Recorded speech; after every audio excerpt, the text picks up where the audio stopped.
But Israel has a PhD in deception, because it's Dajjal at the back of this, the mastermind.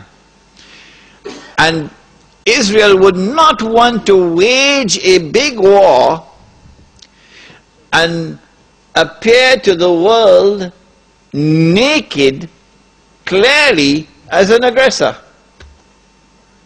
No, that's not deception. Israel has to wage her big war and make it appear as though she was only defending herself.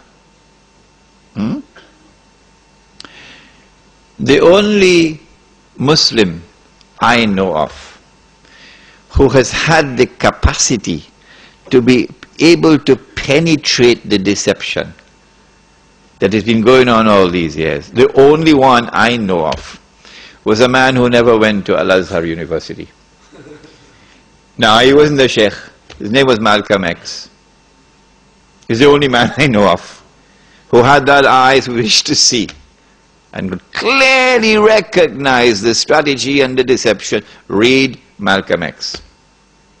How is Israel going to launch this big war and yet get away from being perceived by the whole of humanity as the aggressor, blatant aggression?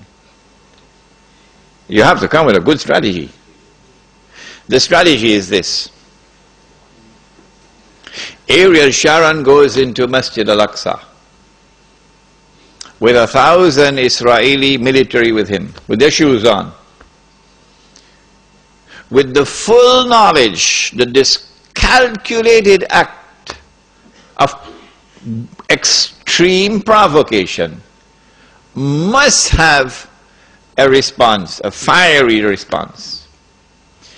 And as the flames of the new intifada emerge, you must keep it burning by committing upon the Palestinian people more and more atrocities that drive them into a greater and greater rage.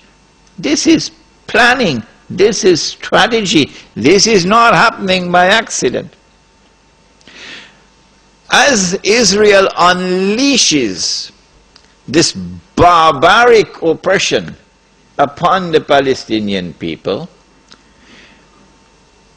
you must have a television station which you plant amongst them, which will cover this, that your Egyptian television would not cover, and your Jordanian government would not allow on Jordanian television, so you create something called Al Jazeera. And the Arab masses believe Al Jazeera is their station. This is the only place in the world we can get authentic information, Al Jazeera. So Al Jazeera is now used to portray all the atrocities. And so around the Arab world, the masses only have to tune into Al Jazeera and they know what's happening. And so the Arab masses become more and more angry. Impending scenario in which, like the domino effect, governments around the world of Islam, they will claim, are now going to fall. And the world of Islam is rising up now. And one-eyed Muslims, of course, are going to believe it. The world of Islam is now going to rise up and all these governments are going to be swept away. And authentic governments representing the Muslim masses will now emerge. And therefore the Jews are going to have their throats cut. This is going to be the most dangerous moment in the entire life of the world of Jews. The media will portray it. If we don't do something, we will all be slaughtered by these Muslim fanatics. Yeah? I tell you, this will be drama worthy of Hollywood when it comes. They must be hating me now. for revealing their secrets. It is in this scenario that Israel will say, we have to do something. If we just sit here and do nothing, the state of Israel will be destroyed and the Jews will all be slaughtered.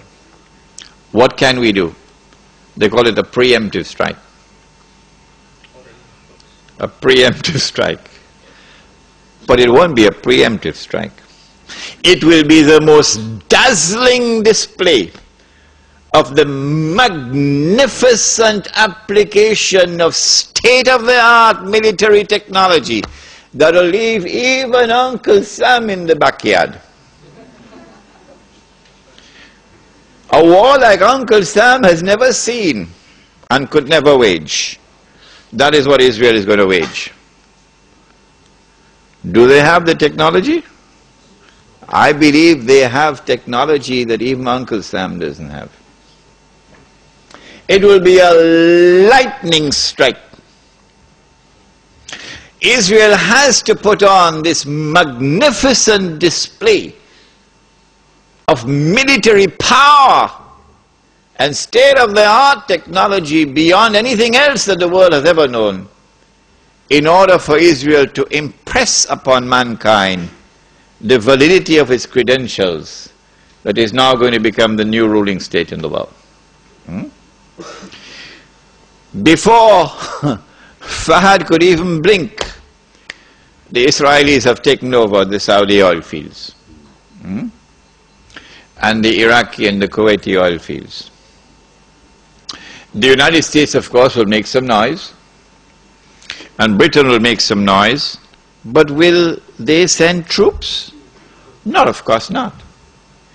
The United Nations Security Council is now going to be used by the rest of the world, particularly Uncle Europe, and Uncle Japan, and the rest of the world. They will take the United Nations and seek to use the United Nations now to do something about this. Collective action to force Israel to withdraw. Because if Israel does not withdraw, Europe is going to be choked, Japan is going to be choked. And as the United Nations is now being used for the first time in its history, an attempt is being made to use the United Nations